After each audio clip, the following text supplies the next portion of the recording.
everyone, and welcome to Nerd It Yourself. I'm Gabby, and today I'm going to be making some dragon egg bath bombs. It's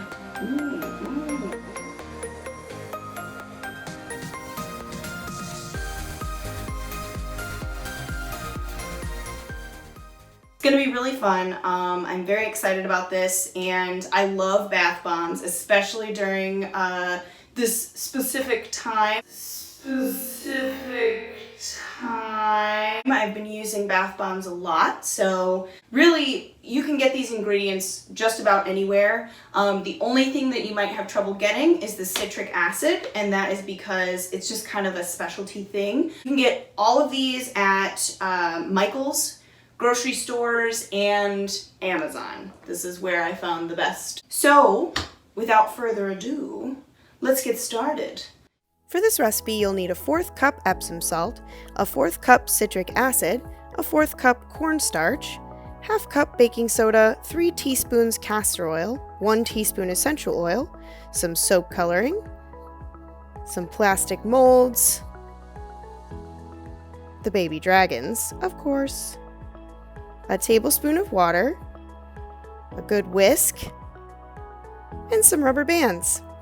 We're ready! So I've measured out everything, and what we're gonna do is we're gonna mix the dry ingredients first, and then we're gonna work on the wet ingredients. So we'll just put this all in there.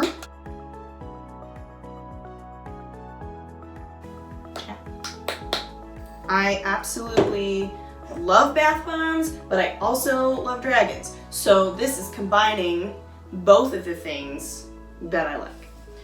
We are just gonna whisk this together. Just wanna make sure everything is nice and blended. A little dusty. So now that that's done, we're gonna leave that to the side, and we're gonna work on our wet ingredients. So we're gonna start with 3 teaspoons of castor oil. Now, I didn't realize that castor oil could be used in bath bombs because I don't actually make bath bombs that often for myself.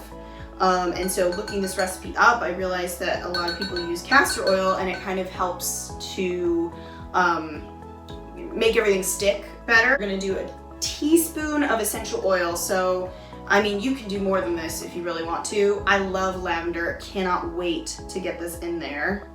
Oh my gosh, this smells so good. 5 years later, I will have a teaspoon of essential oil.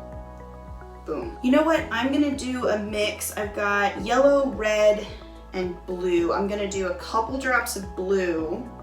This is just regular soap coloring, so you can use this. You can use food coloring too, but I find that that kind of stains your bathtub, if it is a white bathtub, which most bathtubs are. And then you just add a tablespoon, add a tablespoon of water. That's just to make sure it gets all incorporated as well. And then we're just gonna mix that up. Looks like a potion. I'm actually gonna add 2 more drops of red. That was 3. Full disclosure, that was 3 drops of red.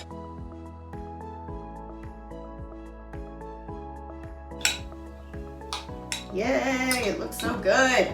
So now that everything is combined, we're gonna combine the wet and the dry. With that said, full disclosure, I had to throw away the earlier batch. It looked real bad. So I made a new batch, and we're gonna give this a try. The biggest key is to, seriously, little bits at a time, like the tiniest little bits at a time.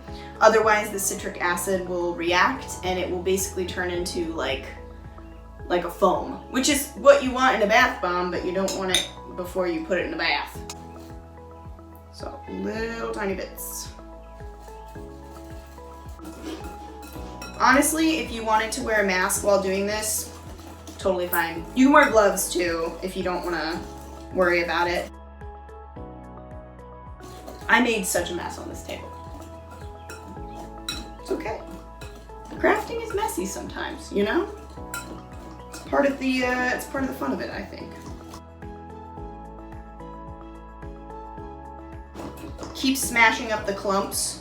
Make sure they're kind of freed up before you add the next round. Because you want to keep the consistency very much like this. Nice and fluffy.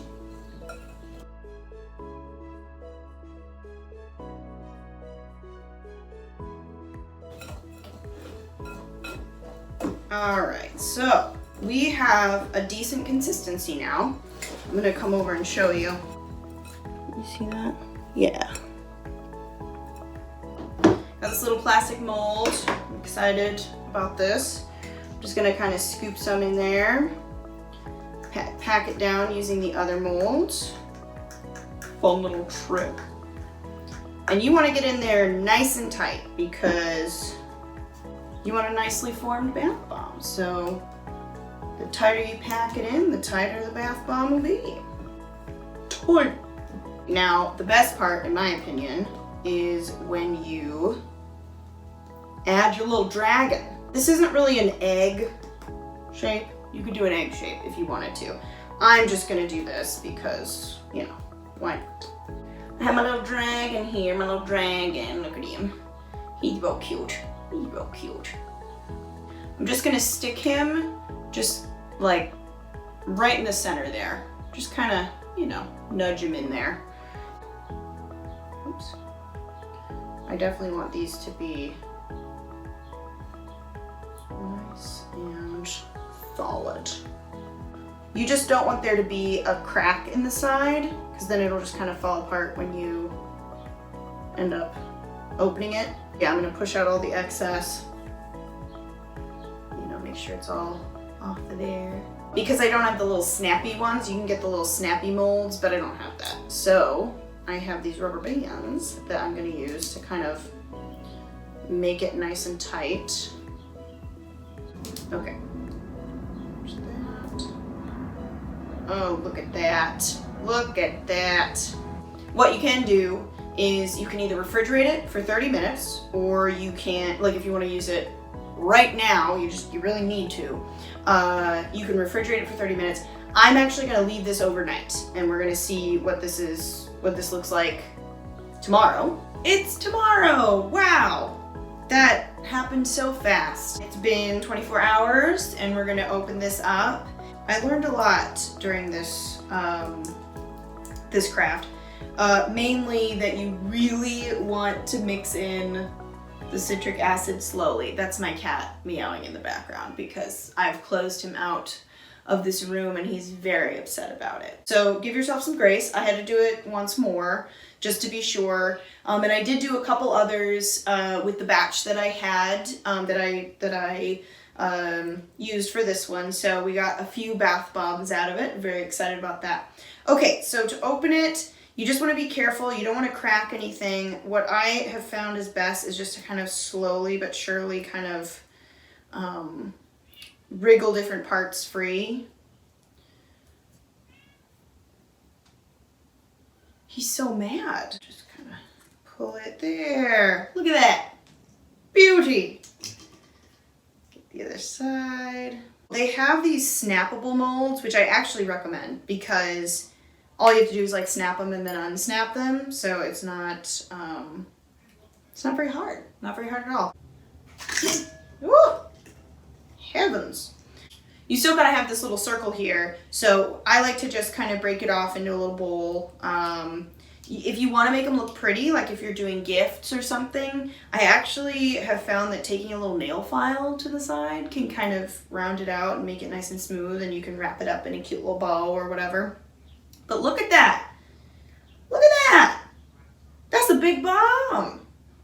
I have some others that I made over here. This one has little, I don't know if you can see, but this one has like little stars on it. I have another one that I didn't have enough to make a full one, so I made a little half bath bomb. It's a little rose. Honestly, you don't even need to necessarily buy molds like these.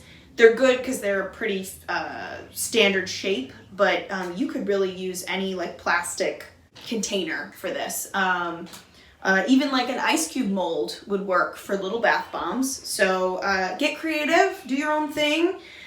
In the middle of these are lovely little dragons. I got these at Michael's. They're just like little mini toys, those little tubes that you can get with little mini toys. These are really fun. They're fun if you have kids. They're fun if you don't have kids. You can put a ring in the middle. You can put like a fun little gift if you're giving it to someone.